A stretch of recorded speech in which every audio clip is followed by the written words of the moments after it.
Walk through certain neighborhoods in North Jakarta, and you will find people wading through their own streets, with modern skyscrapers looming just in the distance. The architecture here carries the marks of a slow, creeping disaster. Front doors sit a step below the road. Homeowners constantly pour concrete to raise their thresholds, lifting their entryways an inch at a time just to keep the water outside. It is easy to look at a flooded coastal street and assume you are seeing the direct result of climate change and rising oceans.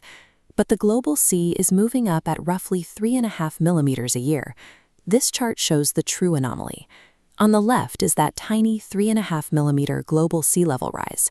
On the right is the land in the worst spots of North Jakarta, which is sinking at a rate of up to 260 millimeters, or 26 centimeters, every single year. The ground is dropping by more than the length of an adult human forearm annually.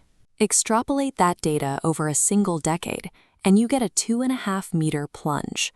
In the time it takes a toddler to reach middle school, an entire story of a building is swallowed by the earth. The result of this math is staggering. Today, roughly 40% of the entire metropolis rests below sea level, kept dry only by concrete walls, mechanical pumps, and a constant, exhausting fight against gravity. Jakarta is plunging downward to meet the sea, a physical descent that shifts the source of the disaster away from the horizon and straight down into the earth. Jakarta sits on a flat coastal basin, stitched together by 13 different rivers. Over thousands of years, those rivers drained out of the southern highlands, dumping hundreds of meters of soft silt and clay across the lowlands. The ground here was never solid rock. It is a highly compressible, waterlogged matrix of fine sediment and trapped moisture. It behaves exactly like a saturated sponge. Over the last century, explosive urban growth far outpaced the city's ability to lay down reliable piped water infrastructure. To survive, millions of homes, shopping malls, and factories simply drilled their own independent wells. This cross-section shows the physical mechanism happening underground. Millions of pumps run day and night. As that water is continuously pulled out of the deep aquifers, it leaves behind microscopic empty spaces between the grains of clay. It is the sum of millions of perfectly rational individual survival decisions that combined pull the foundation out from underneath an entire megacity. For years, the grandest proposed solution faced outward. Engineers designed a massive, multi-billion-dollar concrete seawall stretching 25 kilometers across the bay, a project known as the Great Garuda. The intended function was massive but simple: construct a grand barrier to block the ocean, and create vast inland lagoons behind it to catch the outflow of the city's 13 rivers. But a seawall fights the ocean coming in. It does absolutely nothing to stop the city's ground from dropping down. The physics create a dark irony.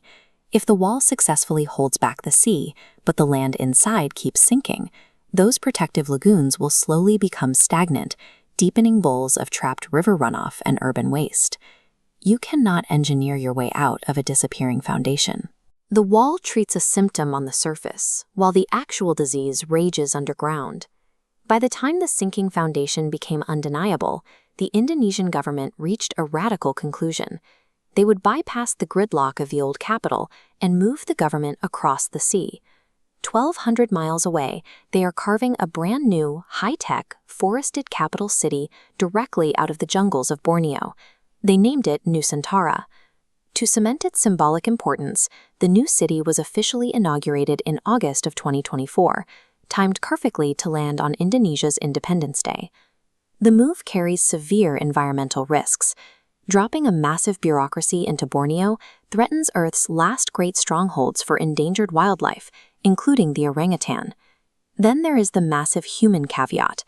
Moving the politicians and bureaucrats does absolutely nothing to lift the 10 million citizens remaining in North Jakarta back above the waterline. The administrative center will rise in Borneo, but the geographic reality for the residents of North Jakarta remains unchanged.